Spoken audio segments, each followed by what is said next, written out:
Please subscribe our channel Swag Billa। ये कहानी एक ऐसे स्कूल के बारे में है जहां स्टूडेंट्स को नंबर उनकी पढ़ाई की बेसिस पे नहीं बल्कि कौन कितना खूबसूरत है उस बेसिस पे नंबर दिए जाते हैं। तो इन लड़कियों के स्कूल में सब लड़कियां एक दूसरे से ज्यादा खूबसूरत बनने के चक्कर में बहुत सी कोशिशें करती रहती हैं। इस स्कूल में सिर्फ लड़कियां पढ़ा करती हैं और ये थाईलैंड का एक बहुत मशहूर स्कूल होता है, लेकिन यहाँ ब्यूटी को ज्यादा प्रेफरेंस दी जाती है एजुकेशन की निस्बत। स्कूल की डायरेक्टर बताती हैं कि बहुत ही जल्द हम एक कंपटीशन ऑर्गेनाइज करने वाले हैं। इस कंपटीशन में जो टॉप 10 लड़कियां होंगी उनको बहुत से कैश प्राइजेस मिलेंगे और विनर सिर्फ अपनी ब्यूटी की वजह से ही जज किए जाएंगे। इन टॉप 10 लड़कियों में से सिर्फ एक ही को विनर बनाया जाएगा, जिसको हम shining star of the year award भी देंगे। इसके अलावा हम और भी प्रिविलेजेस देंगे, यानी कि हम और भी आसानियां देंगे, जिसकी वजह से उस जीतने वाले को पूरी जिंदगी कोई भी काम नहीं करना पड़ेगा। ये डायरेक्टर अपनी अनाउंसमेंट का एंड इस बात से करती हैं कि दुनिया में कोई भी बदसूरत नहीं है और जो लोग बदसूरत हैं वो बदसूरत नहीं बल्कि बहुत लेजी हैं, सुस्त हैं।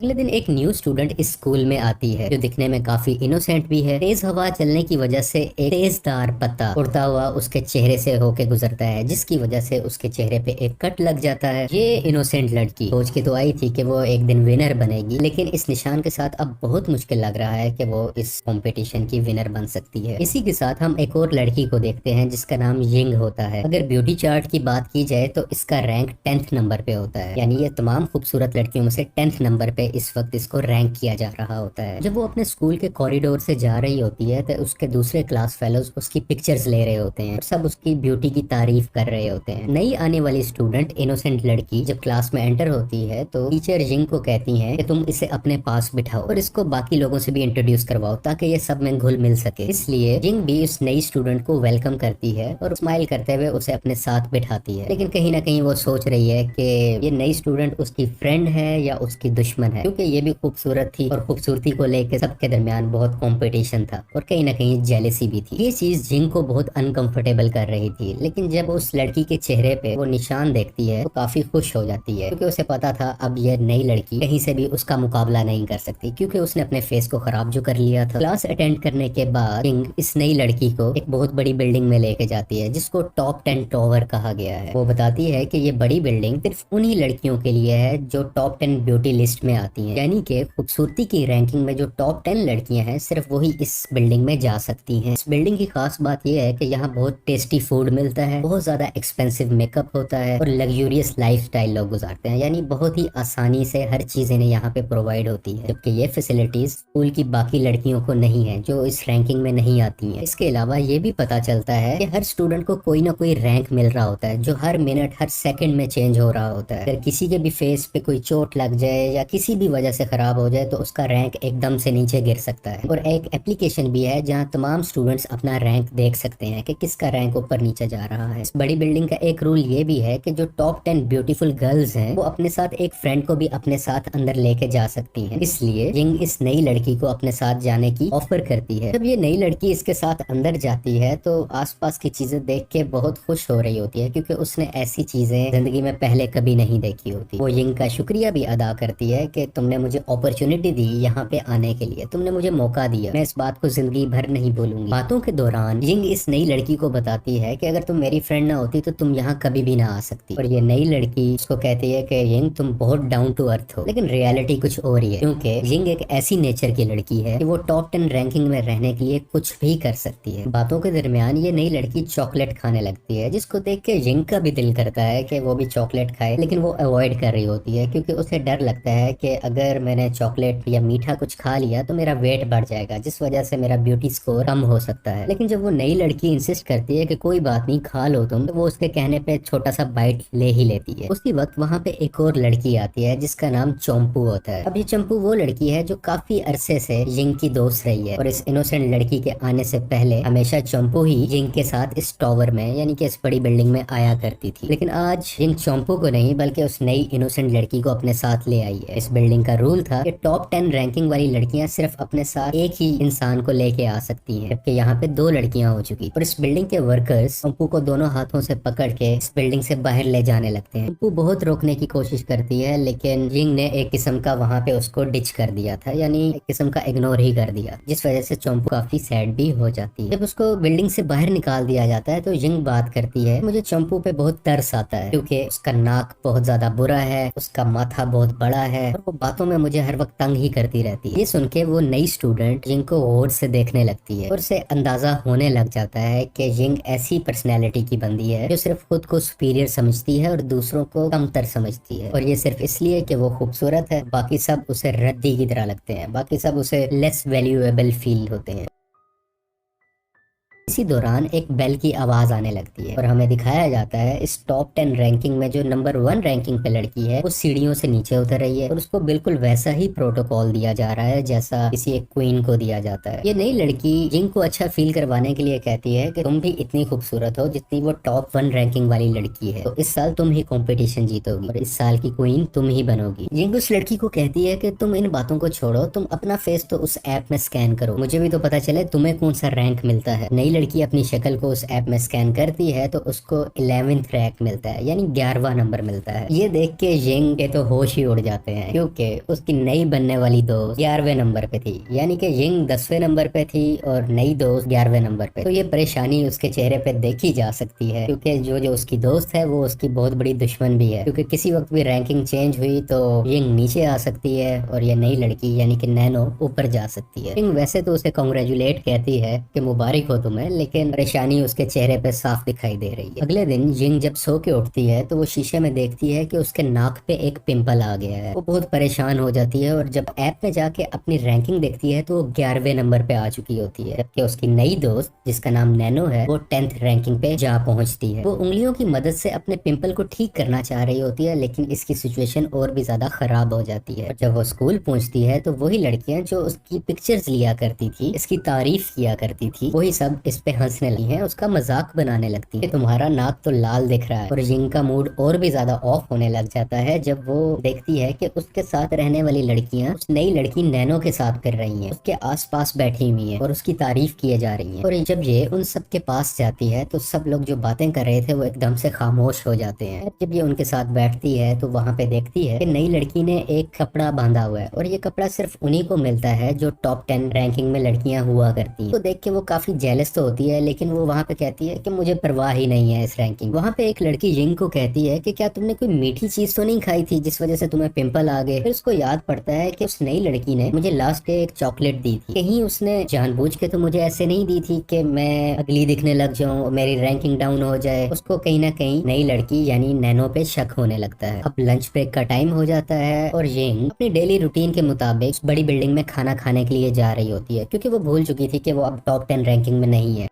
खैर वो एंटर हो ही रही होती है तो वहाँ के वर्कर्स उसको रोक लेते हैं कि अब आप रैंकिंग में नहीं है, लेकिन वहाँ पे नैनो भी बैठी हुई थी और वो कहती है कि इसको आने दो, ये मेरी वो फ्रेंड हो सकती है जिसको मैं अपने साथ अलाउ कर सकती हूँ अंदर आने के लिए। लेकिन जिंग अभी भी गुस्से में है, जेलसी में है। वो कहती है नहीं नहीं कोई जरूरत नहीं है, मैं आज नहीं आना चाहूंगी, मैं बल्कि अपने स्कूल के कैफेटेरिया का खाना मिस कर रही हूँ, तो मैं आज वहीं पे जाके खाऊंगी, जो क्लियरली शो कर रहा है कि वो इस नई लड़की को अवॉइड कर रही है। और ये सब जेलसी की वजह से है। ये कैफेटेरिया में पहुंच गई है और वहाँ जाके खाना खाना शुरू कर देती है, लेकिन यहाँ का खाने का टेस्ट उसको पसंद नहीं आता क्योंकि ये उस क्वालिटी का नहीं था जो बड़ी बिल्डिंग में हुआ करता था। और फौरन ही इसको यहाँ पे उल्टी आ जाती है, यानी कि वोमिटिंग आ जाती है और आसपास की सब लड़कियां इसका मजाक बनाने लगी। इसके बाद वो वहाँ के वॉशरूम में जाती है जिसकी हालत बहुत खराब थी क्योंकि वो बहुत गंदा था। तो कुछ टिश्यू पेपर्स को लेके वॉशरूम में रखती है ताकि वो वहाँ पे बैठ सके। वो भी बैठी ही होती है, तभी वहाँ पे एक छिपकली आ जाती है और वो जैसे ही जमीन पे गिरती है तो वो चीखने लग जाती है और डर जाती है। वो जब बाहर आती है तो उसको समझ लग जाती है कि वो इस दुनिया में नहीं रह सकती, उसे किसी भी तरह करके टॉप 10 रैंकिंग में तो जाना ही जाना है ताकि वो उन सब लग्जरीज को हासिल कर सके जिसकी उसे काफी अरसे से लत लगी हुई है। उसी दौरान वहाँ पे जिंग की एक पुरानी दोस्त भी आती है जो उसे ऐप के थ्रू दिखा रही होती है कि देखो मेरी रैंकिंग नंबर 6 आ गया। ये वो लड़की थी जिसको जिंग हमेशा इंफीरियर समझती थी, यानी अपने से कमतर समझती थी। लेकिन अब वो सब लोग जो उससे कम थे वो उनको जब उस लिस्ट में देखती है तो उसको बहुत गुस्सा भी आता है और रोना भी आता है, ऐसे कैसे हो सकता है। वो रोते हुए वहाँ से भाग जाती है ये सोचते हुए कि अब वो ब्यूटीफुल नहीं रही और शायद कभी हो भी नहीं पाएगी। उसी रात वो एक ख्वाब भी देखती है कि डायरेक्टर उसको अवार्ड दे रही है कि वो स्टूडेंट ऑफ द ईयर बन चुकी है। लेकिन जैसे ही डायरेक्टर उसके फेस पे पिंपल्स और एक्नीज देखती है तो डायरेक्टर चीखने लग जाती है और उसी वक्त जिंग की आंख भी खुल जाती है। वो जल्दी नोटिस करती है कि उसकी रैंकिंग और भी ज्यादा नीचे गिर रही है, यानी कि अब वो 21वें नंबर पे आ गई है, 21st रैंक पे आ गई है और उसके चेहरे पे और भी ज्यादा पिंपल्स आना शुरू हो चुके हैं। कुछ दवाइयां लेने के लिए ये एक मेडिकल स्टोर में भी जाती है, लेकिन वहीं पे वो नई लड़की नैनो भी आ जाती है। जिंग ये देख के वहां से फौरन भागने की करती है क्योंकि वो उसका सामना नहीं कर पा रही थी, उसको देखना भी नहीं चाहती थी। और जैसे ही मेडिकल स्टोर से ये बाहर निकलती है तो इसकी टक्कर अपनी पुरानी दोस्त चंपू से हो जाती है, लेकिन ये उससे भी वहां पे कोई बात नहीं करती और वहां से जल्दी में चली जाती है। और वो नई लड़की नैनो चंपू के कान में कुछ बात करते हुए दिखाई देती है, जैसे कि ये सारा प्लान उन्हीं का हो, और दोनों आपस में हंसने लग जाते हैं। अगले दिन जिंग जब सो के उठती है तो अपना चेहरा देखती है कि उसके सारे पिंपल्स और एक्नीज जा चुके हैं, यानी अब उसका चेहरा बिल्कुल साफ है। इस वजह से वो बहुत खुश होती है और रैंकिंग भी उसकी नंबर 10 पे वापस आ जाती है। इसका चेहरा ठीक होने के पीछे रीजंस मेडिसिन्स थी। और जिंग जब अपने स्कूल जाती है तो पहले से ज्यादा बहुत खुश होती है, सब लोगों से बहुत अच्छे तरीके से मिल रही होती है। जिंग अपनी एक दोस्त को कहती है कि आओ हम मिलके झूला लेते हैं, लेकिन वो दोस्त उसको मना कर देती है और वो कहती है तुम अभी दोबारा से 11th नंबर पे आ चुकी हो। नई लड़की 10th पे दोबारा आ गई और ये देख के एक बार जिंग फिर से सैड हो जाती है। नैनो भी वहां पे आ जाती है और वो चाहती है कि जिंग को अच्छा फील करवाया जाए, तो वो कहती है चलो हम मिलके झूला झूलते हैं। अब यहाँ पे जिंग नैनो को झूला दे रही होती है और उसी दरमियान उसके जहन में कुछ नेगेटिव ख्याल आते हैं कि अगर रैंकिंग में मुझे ऊपर आना है तो मुझे नैनो को हर्ट करना होगा, और वो झूले से नैनो को धक्का दे देती है। इस वजह से नैनो अपने मुंह के बल नीचे गिरती है और अपने मुंह को बहुत जख्मी कर लेती है। चेहरे पे बहुत जख्म हो जाते हैं, पूरा मुंह लाल हो जाता है और जख्मों के निशान हर जगह होते हैं और जाहिर है उसकी रैंकिंग डाउन होनी थी और इस वजह से जिंग दोबारा से नंबर 10 पोजीशन पे आ जाती है। जिंग नैनो के ऊपर से वो टॉप 10 रैंकिंग वाला कपड़ा उतार लेती है और उस बड़ी बिल्डिंग में जाने लगती है। वो इस चीज की बिल्कुल भी परवाह नहीं करती। एक इंसान नीचे गिरा हुआ है, वो जख्मी हालत में है, उसे हॉस्पिटल ही पहुंचा दिया जाए, लेकिन वो सेल्फिश बन के बिल्डिंग की तरफ जाने लगती है और उसी वक्त नैनो की आंखें खुलती हैं। यहाँ पे हमें ऐसा दिखाया जाता है जैसे ये सब कुछ नैनो बहुत लंबे टाइम से प्लान कर रही है, क्योंकि उसके चेहरे पे हम एक डेविल स्माइल देख सकते हैं, एक शैतानी हंसी। जिंग जब टॉवर के अंदर बाकी सब लड़कियों के साथ बैठी होती है तो उसके चेहरे पे एक फेस मास्क होता है, जिसकी वजह से बाकी लड़कियां नहीं पहचान पाती कि ये जिंग बैठी हुई है और वो जिंग के बारे में काफी बुराइयां कर रही होती हैं। वो कहती हैं कि जिंग तो हमेशा से 10वें नंबर पे ही रही है, कभी ऊपर नहीं आई, उसने कभी इम्प्रूव ही नहीं किया। ये सब लड़कियां उसकी मदर को भी बुरा भला कह रही होती हैं। ये सब लड़कियां उस पे हंस रही होती हैं, जबकि जिंग यहाँ पे खामोशी से उनको सुन रही होती है। वो जब यहाँ से चली जाती है तो वो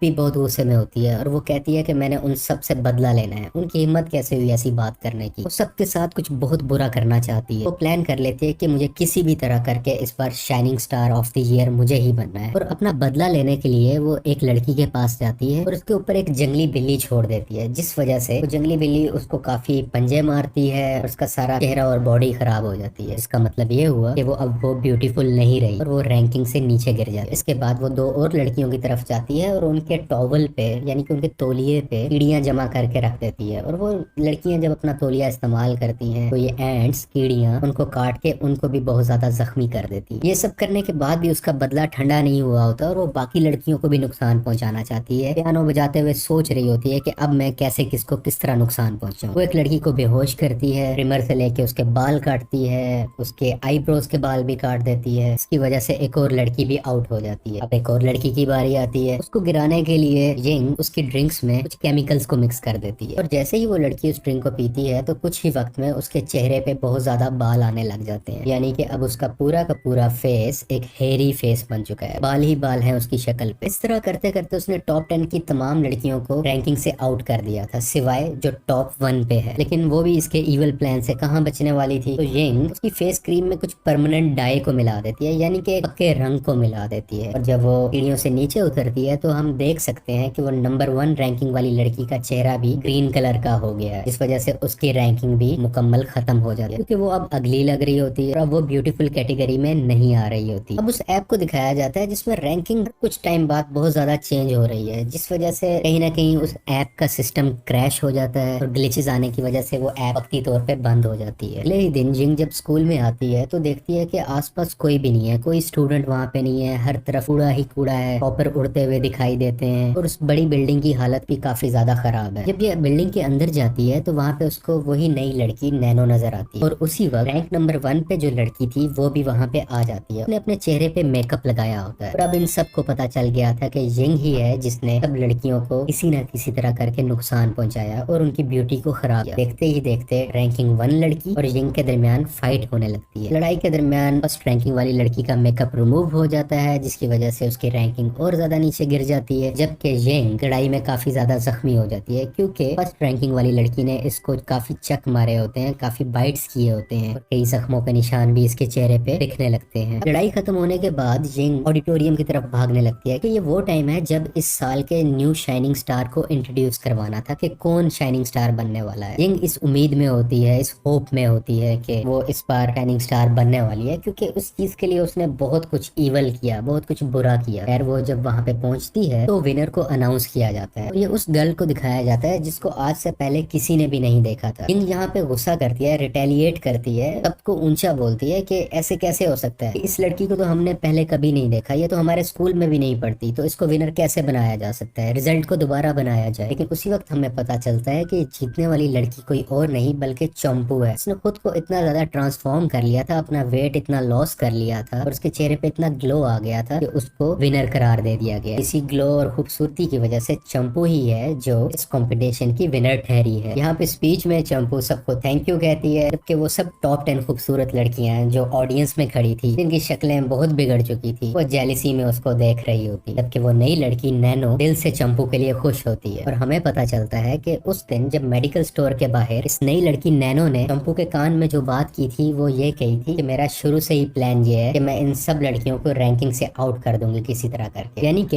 यिंग जो अब तक कर रही थी, बेशक वो अपनी जेलिसी में कर रही थी, लेकिन कहीं ना कहीं उसको ये करवाने के पीछे ये नई लड़की नैनो ही थी और ये शुरू से ही उसका मास्टर प्लान था कि यिंग अपनी जेलिसी में, गुस्से में ये सब कुछ करे और उसने ऐसा ही किया। ये सब नैनो ने इसलिए किया क्योंकि चंपू एक ऐसी लड़की थी जिसे कोई भी इतनी ज्यादा घास नहीं डालता था, यानी उसको प्रायोरिटी नहीं देता था, जिस वजह से वो काफी ज्यादा डीमोटिवेटेड रहती थी और ये हर हालत में चंपू को ये कंपटीशन जितवाना चाहती थी। उसके लिए उसको ऐसे मेथड्स का इस्तेमाल करना पड़ा और ये मूवी इस मोरल या इस सबक के साथ खत्म होती है कि हमें किसी की शक्ल, हाइट, रंग या किसी भी ऐसे दिखने वाले फीचर की बेस पे किसी को जज नहीं करना चाहिए, जबकि वो इंसान कैसा है, अच्छा है, बुरा है, उस बेसिस पे नापना चाहिए या देखना चाहिए। दूसरा लेसन ये भी है, हमें बहुत ज्यादा खुद के साथ अटैच नहीं हो जाना चाहिए, जैसे कि ये लड़कियां थी जो अपनी खूबसूरती को लेकर इतना ऑब्सेस्ड थी कि वो दूसरे को गिराने के लिए किसी भी हद तक जा सकती। सबका ख्याल रखें और नेगेटिव तरीकों से दूर रहें और यहीं पे ये मूवी खत्म हो जाती है।